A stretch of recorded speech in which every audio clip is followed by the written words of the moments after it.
Préparez-vous à un voyage mystérieux et initiatique avec la très sainte Trinosophie du comte de Saint-Germain, un des plus énigmatiques et légendaires alchimistes de l'histoire. Ce manuscrit rare, empreint de symboles ésotériques et de secrets hermétiques, nous offre un aperçu fascinant des enseignements ésotériques de ce maître immortel.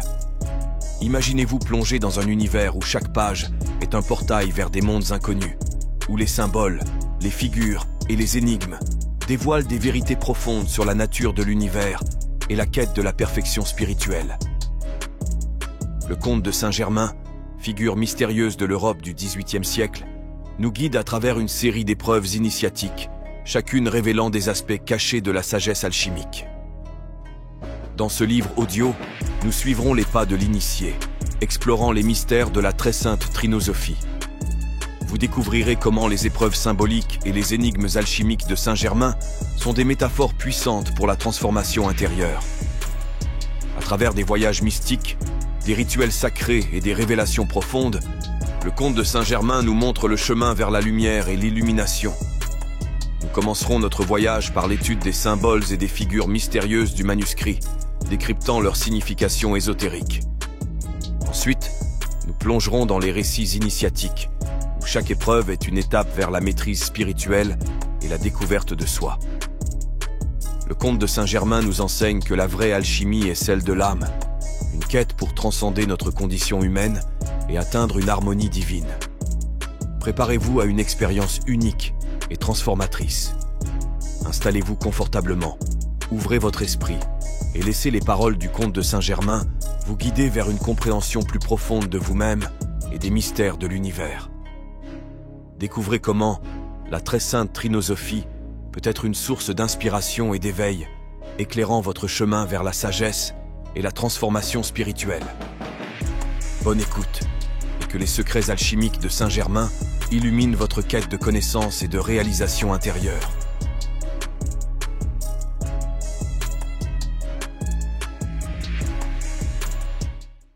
Comte de Saint-Germain, la très sainte Trinosophie. C'est dans l'asile des criminels, dans les cachots de l'Inquisition, que votre ami trace ces lignes qui doivent servir à votre instruction. En songeant aux avantages inappréciables que doit vous procurer cet écrit de l'amitié, je sens s'adoucir les horreurs d'une captivité aussi longue que peu méritée. J'ai du plaisir à penser qu'environné de gardes, chargés de fer, un esclave peut encore élever son ami au-dessus des puissants, des monarques qui gouvernent ce lieu d'exil. Vous allez pénétrer, mon cher Philochal, dans le sanctuaire des sciences sublimes. Ma main va lever pour vous le voile impénétrable qui dérobe aux yeux du vulgaire, le tabernacle, le sanctuaire où l'Éternel déposa les secrets de la nature, secrets qu'il réserve pour quelques êtres privilégiés, pour les élus que sa toute-puissance créa pour voir, pour planer à sa suite dans l'immensité de sa gloire, et détourner sur l'espèce humaine un des rayons qui brillent autour de son trône d'or. Puisse l'exemple de votre ami être pour vous une leçon salutaire, et je bénirai les longues années d'épreuves que les méchants m'ont fait subir. Deux écueils également dangereux se présenteront sans cesse sur vos pas. L'un outragera les droits sacrés de chaque individu, c'est l'abus du pouvoir que Dieu vous aura confié. L'autre causera votre perte, c'est l'indiscrétion. Tous deux sont nés d'une même mère.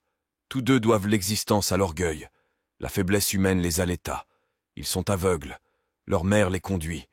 Par son secours, ces deux monstres vont porter leur souffle impur jusque dans les cœurs des élus du très-haut malheur à celui qui abusera des dons du ciel. Pour servir ses passions, la main toute-puissante qui lui soumit les éléments le brisera comme un faible roseau. Une éternité de tourments pourrait à peine expier son crime. Les esprits infernaux souriront avec dédain aux pleurs de l'être dont la voix menaçante les fit si souvent trembler au sein de leurs abîmes de feu. Ce n'est pas pour vous, Philochal, que j'esquisse ce tableau effrayant. L'ami de l'humanité ne deviendra jamais son persécuteur. Mais l'indiscrétion, mon fils. Ce besoin impérieux d'inspirer l'étonnement, l'admiration, voilà le précipice que je redoute pour vous. Dieu laisse aux hommes le soin de punir le ministre imprudent qui permet à l'œil du profane de pénétrer dans le sanctuaire mystérieux. Ô Philochal, que mes malheurs soient sans cesse présents à votre esprit.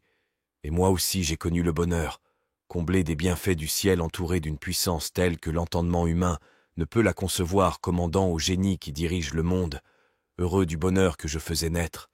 Je goûtais au sein d'une famille adorée la félicité que l'Éternel accorde à cet enfant chéri.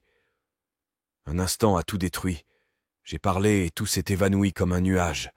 Ô mon fils, ne suivez pas mes traces. Qu'un vain désir de briller aux yeux du monde ne cause pas aussi votre perte. Pensez à moi. C'est dans un cachot, le corps brisé par les tortures que votre ami vous écrit. Philocal réfléchissait que la main qui trace, ses caractères portent l'empreinte des fers qui l'accablent. Dieu m'a puni, mais qu'ai-je fait aux hommes cruels qui me persécutent? Quel droit ont-ils pour interroger le ministre de l'Éternel? Ils me demandent quelles sont les preuves de ma mission. Mes témoins sont des prodiges, mes défenseurs mes vertus, une vie intacte, un cœur pur, que dis-je? Ai-je encore le droit de me plaindre? J'ai parlé, le Très-Haut m'a livré sans force et sans puissance aux fureurs de l'avare fanatisme. Le bras qui jadis pouvoir renverser une armée peut à peine aujourd'hui soulever les chaînes qui l'appesantissent. Je m'égare. Je dois rendre grâce à l'Éternelle justice. Le Dieu vengeur a pardonné à son enfant, repentant un esprit aérien, a franchi les murs qui me séparent du monde resplendissant de lumière. Il s'est présenté devant moi, il a fixé le terme de ma captivité. Dans 2 ans mes malheurs finiront mes bourreaux, en entrant dans mon cachot, le trouveront désert, et bientôt purifié par les 4 éléments purs, comme le génie du feu. Je reprendrai le rang glorieux, où la bonté divine m'a élevé, mais combien ce terme est encore éloigné, combien 2 années paroissent longues à celui qui les passe dans les souffrances, dans les humiliations. Non content de me faire souffrir les supplices les plus horribles, mes persécuteurs ont employé pour me tourmenter des moyens plus odieux encore. Ils ont appelé l'infamie sur ma tête, ils ont fait de mon nom un objet d'opprobre. Les enfants des hommes reculent avec effroi quand le hasard les a fait approcher des murs de ma prison. Ils craignent qu'une vapeur mortelle ne s'échappe par l'ouverture étroite, qui laisse passer comme à regret un rayon de lumière dans mon cachot. Ô Philocal, c'est le coup le plus cruel dont il pouvoit m'accabler. J'ignore encore si je pourrais vous faire parvenir cet ouvrage. Je juge des difficultés que j'éprouverai pour le faire sortir de ce lieu de tourment, par celles qu'il a fallu vaincre pour le terminer. Privé de tout secours, j'ai moi-même composé les agents qui m'étaient nécessaires. Le feu de ma lampe, quelques pièces de monnaie, et peu de substances chimiques échappées au regard scrutateur de mes bourreaux, ont produit les couleurs qui ornent ce fruit des loisirs d'un prisonnier. Profitez des instructions de votre malheureux ami. Elles sont tellement claires qu'il sera à craindre que cet écrit tombât en d'autres mains que les vôtres. Souvenez-vous seulement que tout doit vous servir, une ligne mal expliquée, un caractère oublié, vous empêchera de lever le voile que la main du Créateur a posé sur le Sphinx. Adieu, Philocal, ne me plaignez pas, la clémence de l'Éternel égale sa justice. À la première assemblée mystérieuse, vous rêverez votre ami. Je vous salue en Dieu. Bientôt je donnerai le baiser de paix à mon frère. Il est toi nuit, la lune cachée par des nuages sombres. Ne jette-toi qu'une lueur incertaine sur les blocs de lave qui environnent la Solfatara. La tête couverte du voile de lin, tenant dans mes mains le rameau d'or, je m'avançais sans crainte vers le lieu où j'avais reçu l'ordre de passer la nuit. Errant sur un sable brûlant, je le sentais à chaque instant s'affaisser sous mes pas. Les nuages s'amoncelaient sur ma tête, l'éclair sillonnait la nue et donnait une teinte sanglante aux flammes du volcan. Enfin j'arrive. Je trouve un autel de fer, j'y place le rameau mystérieux. Je prononce les mots redoutables. À l'instant, la terre tremble sous mes pieds, le tonnerre éclate. Les mugissements du Vésuve répondent à ces coups redoublés. Ces feux se joignent aux feux de la foudre. Les chœurs des génies s'élèvent dans les airs et font répéter aux échos les louanges du Créateur. La branche consacrée que j'avais placée sur l'autel triangulaire s'enflamme tout à coup, une épaisse fumée m'environne. Je cesse de voir, plongé dans les ténèbres, je crus descendre dans un abîme. J'ignore combien de temps je restais dans cette situation, mais en ouvrant les yeux, je cherchais vainement les objets qui m'entouraient quelque temps auparavant. L'hôtel Le Vésuve, la campagne de Naples, avaient fui loin de mes yeux. J'étais dans un vaste souterrain, seul, éloigné du monde entier. Près de moi était une robe longue, blanche. Son tissu délié me sembla composé de fils de lin. Sur une masse de granit était posée une lampe de cuivre au-dessus. Une table noire chargée de caractères grecs m'indiquait la route que je devais suivre. Je pris la lampe, et après avoir revêtu la robe, je m'engageai dans un chemin étroit dont les parois étaient revêtues de marbre noir. Il avait 3 milles de longueur, Mes pas retentissaient d'une manière effrayante, sous ces voûtes silencieuses. Enfin, je trouvai une porte, elle conduisait à des degrés. Je les descendis. Après avoir marché longtemps, je crus apercevoir une lueur errante devant moi. Je cachai ma lampe.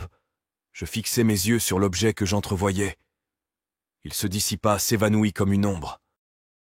Sans reproche sur le passé, sans crainte sur l'avenir, je continuai ma route. Elle devenait de plus en plus pénible. Toujours engagé dans des galeries composées de quartiers de pierre noire. Je n'osais fixer le terme de mon voyage souterrain. Enfin, après une marche immense, j'arrivai à une place carrée. Une porte s'ouvrait au milieu de chacune de ces 4 faces. Elles étaient de couleurs différentes et placées chacune à l'un des 4 points cardinaux. J'entrai par celle du septentrion. Elle était noire. Celle qui me faisait face était rouge. La porte de l'Orient était bleue. Celle qui lui était opposée était d'une blancheur éclatante. Au centre de cette salle était une masse carrée. Une étoile de cristal brillait sur son milieu. On voyait une peinture sur la face septentrionale. Elle représentait une femme nue jusqu'à la ceinture. Une draperie noire lui tombait sur les genoux. 2 bandes d'argent ornaient son vêtement. Dans sa main était une baguette. Elle la posait sur le front d'un homme placé vis-à-vis d'elle. Une table terminée par un seul pied était entre eux deux. Sur la table était une coupe et un fer de lance. Une flamme soudaine s'élevait de terre et semblait se diriger vers l'homme. Une inscription expliquait le sujet de cette peinture. Une autre m'indiquait les moyens que je devais employer pour sortir de cette salle. Je voulus me retirer après avoir considéré le tableau et l'étoile. J'allais entrer dans la porte rouge quand, tournant sur ses gonds, avec un bruit épouvantable, elle se referma devant moi. Je voulus tenter la même épreuve sur celle que décorait la couleur du ciel. Elle ne s'enferma point, mais un bruit soudain me fit détourner la tête. Je vis l'étoile s'agiter. Elle se détache, roule, et se plonge rapidement dans l'ouverture de la porte blanche. Je la suivis aussitôt. Un vent impétueux se leva, j'eus peine à conserver ma lampe allumée. Enfin, un perron de marbre blanc s'offrit à ma vue. J'y montai par 9 marches. Arrivé à la dernière, j'aperçus une immense étendue d'eau. Des torrents impétueux se faisaient entendre à ma droite. À gauche, une pluie froide mêlée de masses de grêle tombait près de moi. Je considérais cette scène majestueuse quand l'étoile qui m'avait guidé sur le perron et qui se balançait lentement sur ma tête se plongea dans le gouffre. Je crus lire les ordres du Très-Haut. Je me précipitai au milieu des vagues. Une main invisible saisit ma lampe et la posa sur le sommet de ma tête. Je fendis l'onde écumeuse et m'efforçai de gagner le point opposé à celui dont j'étais parti. Enfin, je vis à l'horizon une faible clarté. Je me hâtai. J'étais au milieu des eaux et la sueur couvrait mon visage.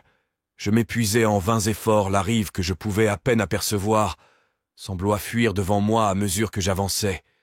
Mes forces m'abandonnaient. Je ne craignois pas de mourir, mais de mourir sans être illuminé.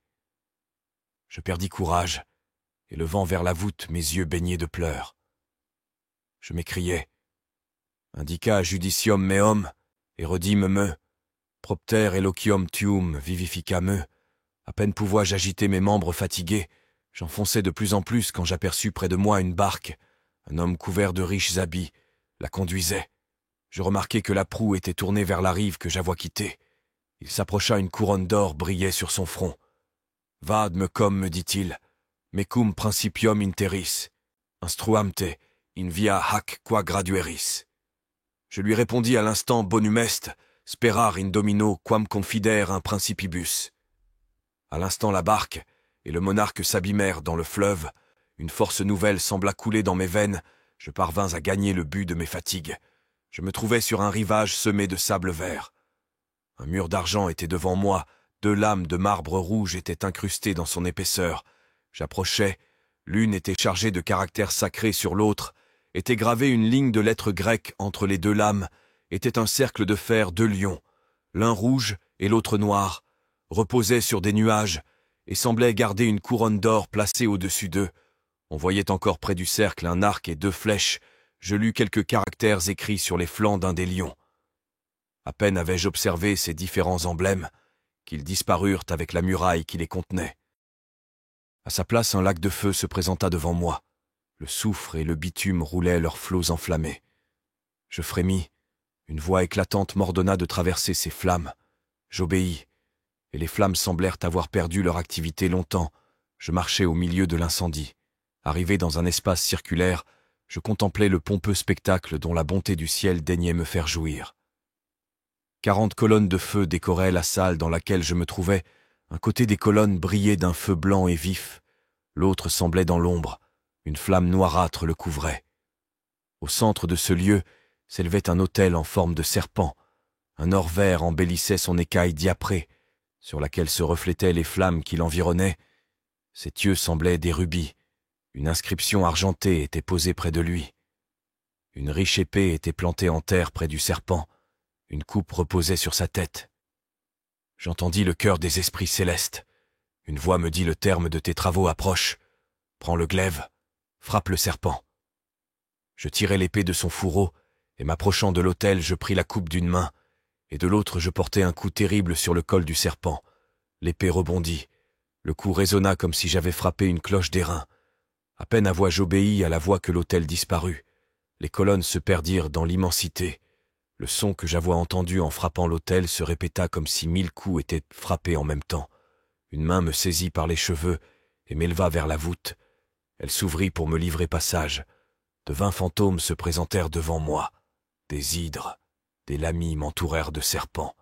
La vue de l'épée que je tenais à la main écarta cette foule immonde, comme les premiers rayons du jour dissipent les songes frêles enfants de la nuit. Après être monté par une ligne perpendiculaire à travers les couches qui composent les parois du globe, je revis la lumière du jour. À peine étais-je parvenu à la surface de la Terre que mon conducteur invisible m'entraîna plus rapidement encore. La vélocité avec laquelle nous parcourions les espaces aériens ne peut être comparée à rien qu'à elle-même. En un instant, j'eus perdu de vue les plaines sur lesquelles je dominais. J'avais observé avec étonnement que j'étais sorti du sein de la terre loin des campagnes de Naples, une plaine déserte. Quelques masses triangulaires étaient les seuls objets que j'eusse aperçus. Bientôt, malgré les épreuves que j'avais subies, une nouvelle terreur vint m'assaillir. La terre ne me semblait plus qu'un nuage confus. J'étais élevé à une hauteur immense. Mon guide invisible m'abandonna. Je redescendis pendant un assez longtemps, je roulais dans l'espace. Déjà la terre se déployait à mes regards troublés. Je pouvais calculer combien de minutes se passeraient avant que j'aille me briser contre un rocher. Bientôt, prompt comme la pensée, mon conducteur se précise après moi. Il me reprend, m'enlève encore une fois. Il me laisse retomber. Enfin, il m'élève avec lui à une distance incommensurable. Je voyais des globes rouler autour de moi, des terres graviter à mes pieds. Tout à coup, le génie qui me portait me touche les yeux. Je perdis le sentiment. J'ignore combien de temps je passais en cet état. À mon réveil, je me trouvais couché sur un riche coussin. Des fleurs, des aromates embaumaient l'air que je respirais. Une robe bleue semée d'étoiles d'or avait remplacé le vêtement de lin. Vis-à-vis de moi était un autel jaune. Un feu pur s'en exhalait sans qu'aucune autre substance que l'autel même l'alimentât. Des caractères noirs étaient gravés sur sa base. Auprès était un flambeau allumé qui brillait comme le soleil. Au-dessus était un oiseau dont les pieds étaient noirs, le corps d'argent, la tête rouge, les ailes noires et le col d'or. Il s'agitait sans cesse, mais sans faire usage de ses ailes. Il ne pouvait voler que lorsqu'il se trouvait au milieu des flammes. Dans son bec était une branche verte. Son nom est Silence. Celui de l'autel est Silence. L'autel, l'oiseau et le flambeau sont les symboles de tout. Rien ne peut être fait sans eux. Eux-mêmes sont tout. Ce qui est bon et grand, le flambeau se nomme Silence. 4 inscriptions entouraient ces différents emblèmes. Je me détournai et j'aperçus un palais immense. Sa base reposait sur des nuages. Des marbres composaient sa masse. Sa forme était triangulaire, 4 étages de colonnes s'élevaient les uns sur les autres. Une boule dorée terminait cet édifice. Le premier rang de colonnes était blanc, le second noir, le troisième vert. Le dernier était d'un rouge brillant. Je voulus, après avoir admiré cet ouvrage des artistes éternels, retourner au lieu où étaient l'autel, l'oiseau et le flambeau. Je voulais encore les observer. Ils étaient disparus. Je les cherchais des yeux quand les portes du palais s'ouvrirent. Un vieillard vénérable en sortit. Sa robe était semblable à la mienne, excepté qu'un soleil doré brillait sur sa poitrine. Sa main droite tenait une branche verte. L'autre soutenait un encensoir. Une chaîne de bois était attachée à son col. Une tiare pointue comme celle de Zoroastre couvrait sa tête blanchie. Il s'approcha de moi.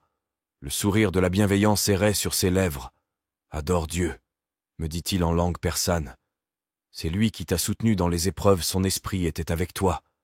Mon fils, tu as laissé fuir l'occasion, tu pouvais à l'instant saisir l'oiseau, silence, le flambeau, silence, et l'autel, silence.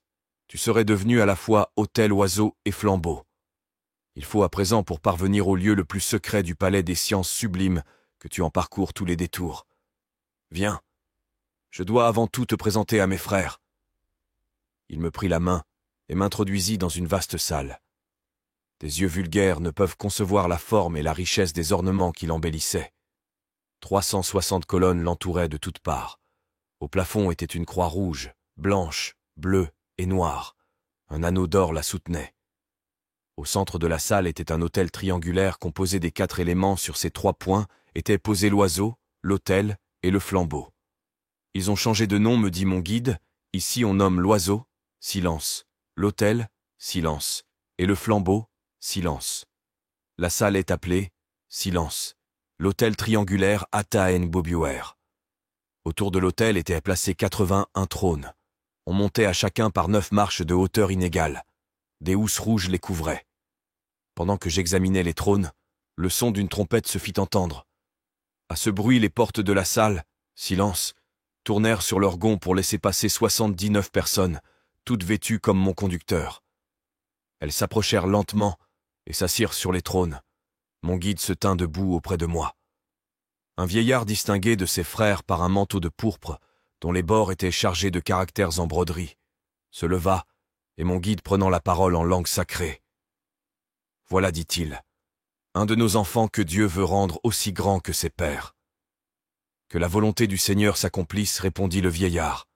« Mon fils, ajouta-t-il en s'adressant à moi, votre temps d'épreuve physique est accompli. Il vous reste à faire de grands voyages. Désormais vous vous appellerez, silence, avant de parcourir cet édifice, 8 de mes frères et moi, allons vous faire chacun un présent. Il vint à moi et me donna avec le baiser de paix. Un cube de terre grise, on le nomme silence. Le second 3 cylindres de pierre noire appelé silence. Le troisième, un morceau de cristal arrondi, on l'appelle silence. Le quatrième, une aigrette de plumes bleues nommée silence. Le cinquième y joignit un vase d'argent, qui porte le nom de silence. Le sixième, une grappe de raisin connue parmi les sages sous le nom de silence. Le septième me présenta une figure d'oiseau semblable pour la forme à silence. Mais il n'avait pas ces brillantes couleurs. Il était d'argent. Il porte le même nom, me dit-il. C'est à toi à lui donner les mêmes vertus. Le huitième me donna un petit autel ressemblant aussi à l'autel, silence. Enfin, mon conducteur me mit en main un flambeau composé comme silence, de particules brillantes, mais il était éteint. C'est à toi, ajouta-t-il comme ceux qui la voient précéder, à lui donner les mêmes vertus. Réfléchis sur ses dons. Me dit ensuite le chef des sages, tous tendent également à la perfection. Mais nul n'est parfait par lui-même. C'est de leur mélange que doit sortir l'ouvrage divin. Sache encore que tous sont nuls si tu ne les emploies suivant l'ordre dans lequel ils t'ont été donnés. Le second qui sert à employer le premier ne serait qu'une matière brute sans chaleur, sans utilité, sans le secours de celui qui vient après lui. Garde soigneusement les présents que tu as reçus et commence tes voyages après avoir bu dans la coupe de vie. Il me présenta dans une coupe de cristal une liqueur brillante et safranée. Son goût était délicieux, un parfum exquis s'en exhalait. Je voulus rendre la coupe après avoir trempé mes lèvres dans la liqueur achève, me dit le vieillard. Ce breuvage sera la seule nourriture que tu prendras pendant le temps de tes voyages. J'obéis, et je sentis un feu divin parcourir toutes les fibres de mon corps. J'étais plus fort, plus courageux. Mes facultés même intellectuelles semblaient être doublées. Je me hâtais de donner le salut des sages à l'auguste assemblée que j'allais quitter, et par les ordres de mon conducteur, je m'enfonçai dans une longue galerie qui se trouvait à ma droite. À l'entrée de la galerie dans laquelle je me trouvais était posée une cuve d'acier. À mon approche, elle se remplit d'une eau pure comme le cristal, qui vint s'épurer sur un sable blanc et fin. La cuve était ovale. Elle était soutenue sur 3 pieds d'airain. Une lame noire incrustée sur le côté qui regardait la porte renfermait quelques caractères. Près de la cuve était un voile de lin.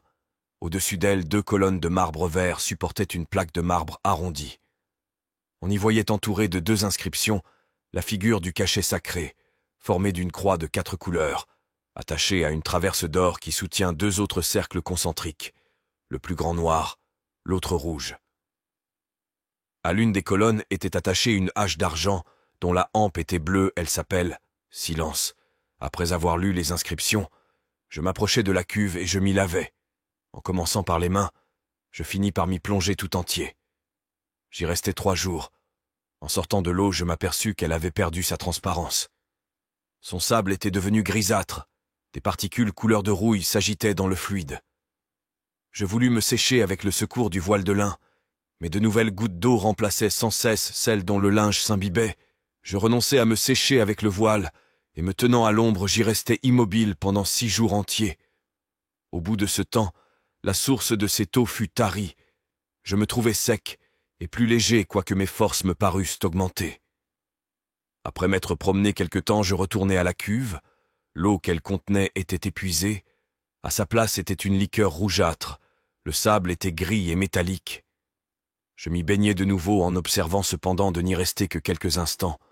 En me retirant, je vis que j'avais absorbé une partie du liquide. Cette fois, je ne tentai pas de tarir avec le linge. La liqueur dont j'étais imprégné, elle l'aurait détruit à l'instant, tant elle était forte et corrosive. Je fus à l'autre bout de la galerie m'étendre sur un lit de sable chaud. J'y passai 7 jours. Au bout de ce temps, je revins à la cuve. L'eau était semblable à la première. Je m'y replongeai et en ressortis après m'être lavé avec soin. Cette fois, je parvins sans peine à m'essuyer. Enfin, après m'être purifié selon les instructions que j'avais reçues, je me disposais à sortir de cette galerie après y être resté 16 jours. Je quittai la galerie par une porte basse et étroite, et j'entrai dans un appartement circulaire. Ses lambris étaient de bois de frêne et de sandal. Au fond de l'appartement, sur un socle composé de ceps de vigne, reposait une masse de sel blanc et brillant. Au-dessus était un tableau, il représentait un lion blanc couronné. Et une grappe de raisin, ils étaient posés sur un même plateau, que la fumée d'un brasier allumé élevait dans les airs. À ma droite et à ma gauche s'ouvraient 2 portes, l'une donnait sur une plaine aride. Un vent sec et brûlant y régnait en tout temps. L'autre porte s'ouvrit sur un lac à l'extrémité duquel on apercevait une façade de marbre noir. Je m'approchai près de l'autel et pris dans mes mains du sel blanc et brillant, que les sages appellent « silence ». Je m'en frottai tout le corps. Je m'en pénétrai, et après avoir lu les hiéroglyphes qui accompagnaient le tableau, je m'apprêtais à quitter cette salle. Mon premier dessein était de sortir par la porte qui donnait sur la plaine, mais une vapeur brûlante s'en exhalait. Je préférais le chemin opposé. J'avais la liberté de choisir, avec la condition cependant de ne pas quitter celui que j'aurais pris. Je me décidai à passer le lac. Cette eau était sombre et dormante. J'apercevais bien à une certaine distance un pont nommé « Silence ». Mais je préférais traverser le lac à la longue route que j'aurais été obligé de faire pour atteindre le pont, en suivant les sinuosités d'un rivage semé de rochers. J'entrai dans l'eau, elle était épaisse comme du ciment. Je m'aperçus qu'il m'était inutile de nager, partout mes pieds rencontrèrent le sol. Je marchai dans le lac pendant 13 jours. Enfin je parvins à l'autre bord. La terre était d'une couleur foncée comme l'eau dans laquelle j'avais voyagé. Une pente insensible me conduisit au pied de l'édifice que j'avais aperçu de loin. Sa forme était un carré long. Sur le fronton étaient gravés quelques caractères, semblables à ceux qu'employaient les prêtres des anciens Persans. L'édifice entier était bâti de basalte noir dépoli. Les portes étaient de bois de cyprès. Elles s'ouvrirent pour me laisser passer. Un vent chaud et humide s'élevant tout à coup me poussa rapidement jusqu'au milieu de la salle et en même temps referma les portes sur moi. Je me trouvais dans l'obscurité. Peu à peu mes yeux s'accoutumèrent au peu de lumière qui régnait dans cette enceinte et je pus distinguer les objets qui m'entouraient. La voûte, les parois, le plancher de la salle étaient noirs comme l'ébène. 2 tableaux peints sur la muraille fixèrent mon attention. L'un représentait un cheval tel que les poètes nous peignent celui qui causa la ruine de Troie. De ses flancs entr'ouverts sortait un cadavre humain. L'autre peinture offrait l'image d'un homme mort depuis longtemps. Les vils insectes enfants de la putréfaction s'agitaient sur son visage et dévoraient la substance qui les avait fait naître. Un des bras décharnés de la figure morte laissait déjà apercevoir les os. Placé près du cadavre, un homme vêtu de rouge s'efforçait de le relever. Une étoile brillait sur son front. Des brodequins noirs couvraient ses jambes. 3 lames noires chargées de caractères d'argent étaient posées au-dessus, entre et au-dessous des tableaux. Je l'ai lu et m'occupais à parcourir la salle où je devais passer 9 jours. Dans un coin plus obscur se trouvait un monceau de terre noire, grasse et saturée de particules animales. Je voulus en prendre. Une voix éclatante comme le son d'une trompette me le défendit. « Il n'y a que 87 ans que cette terre est posée dans cette salle, » me dit-elle. « Quand 13 autres années seront écoulées, toi et les autres enfants de Dieu pourront en user. » La voix se tut, mais les derniers sons vibrèrent longtemps dans ce temple du silence et de la mort. Après y être resté le temps prescrit, je sortis par la porte opposée à celle par laquelle j'étais entré. Je revis la lumière, mais elle n'était pas assez vive autour de la salle noire pour fatiguer mes yeux habitués à l'obscurité. Je vis avec étonnement qu'il me fallait pour joindre les autres édifices traverser un lac plus large que le premier. Je marchais dans l'eau pendant 18 jours. Je me souvins que dans la première traversée, les eaux du lac devenaient plus noires et plus épaisses à mesure que j'avançais. Au contraire, dans celle ici, plus j'approchais de la rive, et plus les eaux s'éclaircissaient. Ma robe, qui dans le palais était devenue noire comme les murailles, me parut alors d'une teinte grisâtre. Elle reprit peu à peu ses couleurs. Cependant, elle n'était pas entièrement bleue, mais approchant d'un beau vert. Après 18 jours, je montais sur le rivage par un perron de marbre blanc. La salle est nommée « Silence ». Le premier lac, silence. Le second, silence. À quelque distance du rivage, un palais somptueux élevait dans les airs ses colonnes d'albâtre. Ses différentes parties étaient jointes par des portiques couleur de feu. Tous l'édifice était d'une architecture légère et aérienne. Je m'approchai des portes. Sur le fronton était représenté un papillon. Les portes étaient ouvertes. J'entrai. Le palais entier ne formait qu'une seule salle. 3 rangs de colonnes l'entouraient. Chaque rang était composé de 27 colonnes d'albâtre. Au centre de l'édifice était une figure d'homme. Elle sortait d'un tombeau, sa main appuyée sur une lance frappait la pierre qui la renfermait autrefois. Une draperie verte saignait. Ses reins l'or brillaient au bas de son vêtement sur sa poitrine. Était une table carrée sur laquelle je distinguais quelques lettres. Au-dessus de la figure était suspendue une couronne d'or. Elle semblait s'élever dans les airs pour la saisir. Au-dessus de la couronne était une table de pierre jaune, sur laquelle étaient gravés quelques emblèmes.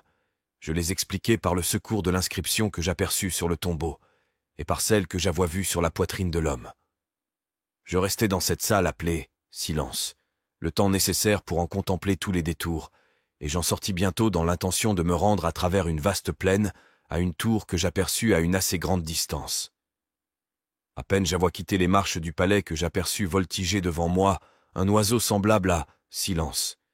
Mais celui-ci avait 2 ailes de papillon outre les siennes. Une voix sortant d'un nuage m'ordonna de le saisir et de l'attacher. Je m'élançai après lui. Il ne volait pas, mais il se servait de ses ailes pour courir avec la plus grande rapidité. Je le poursuivis. Il fuyait devant moi et me fit plusieurs fois parcourir la plaine dans toute son étendue. Je le suivis sans m'arrêter. Enfin, après 9 jours de course, je le contraignis d'entrer dans la tour que j'avois vue de loin. En sortant de Silence, les murailles de cet édifice étaient de fer, 36 piliers de même métal les soutenaient. L'intérieur était de même matière, incrusté d'acier brillant.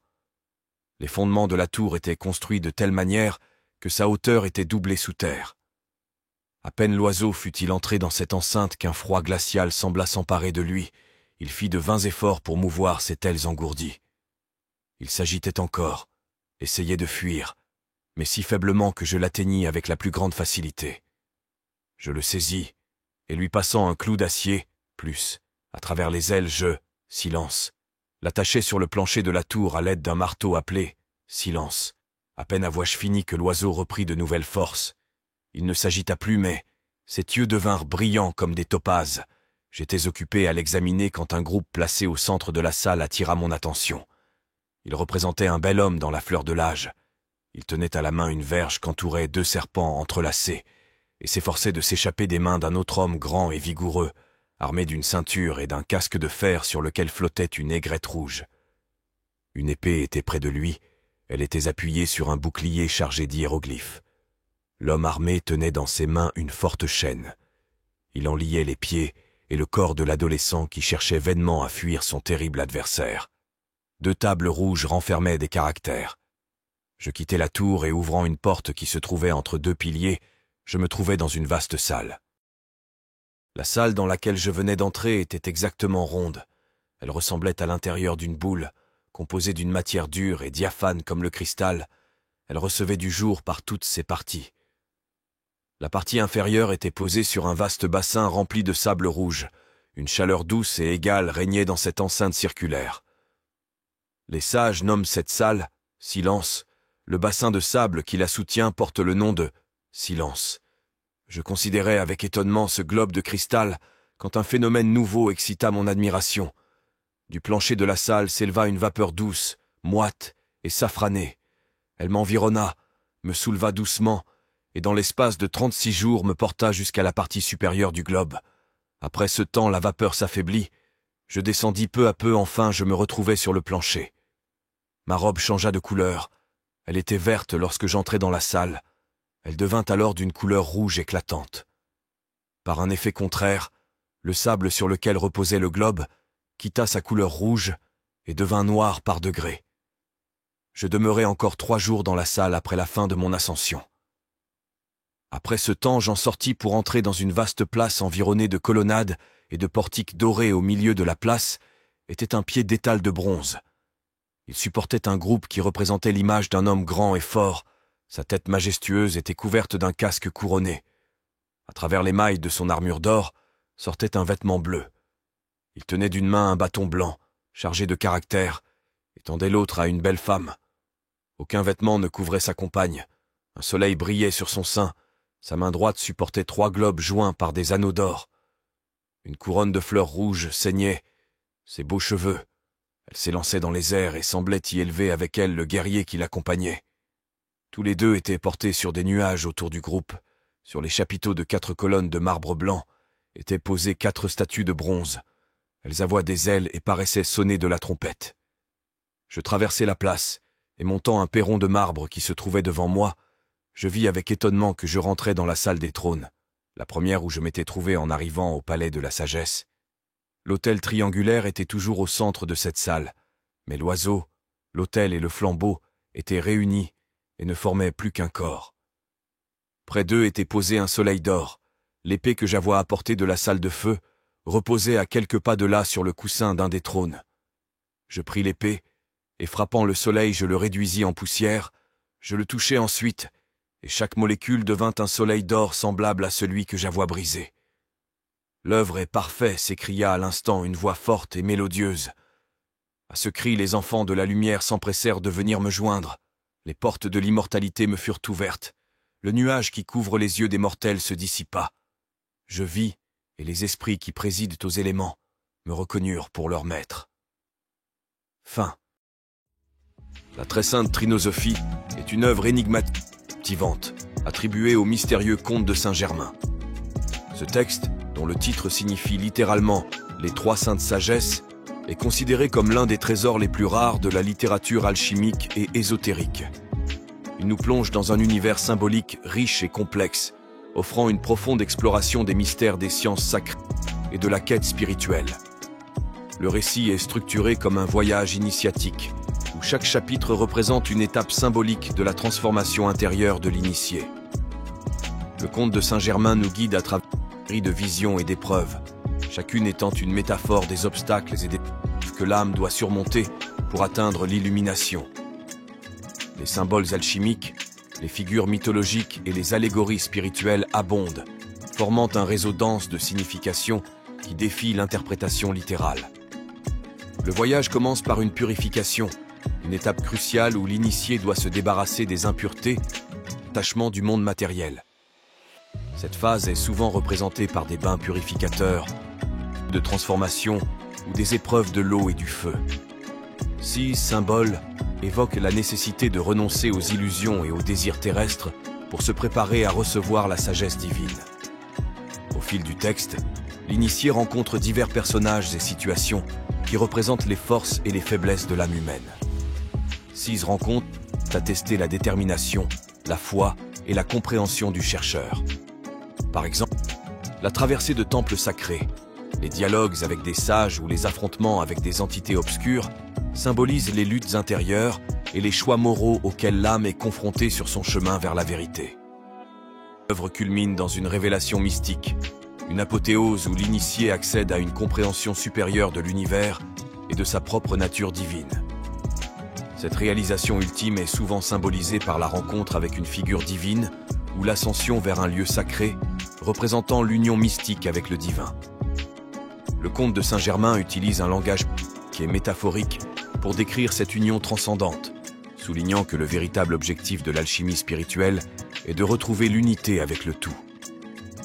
La très sainte Trinosophie est donc bien plus que le traité d'alchimie. C'est une méditation profonde sur la nature de l'existence et une invitation à l'exploration intérieure. Ce texte, tout en étant hermétique et complexe, propose un message universel de transformation et de transcendance.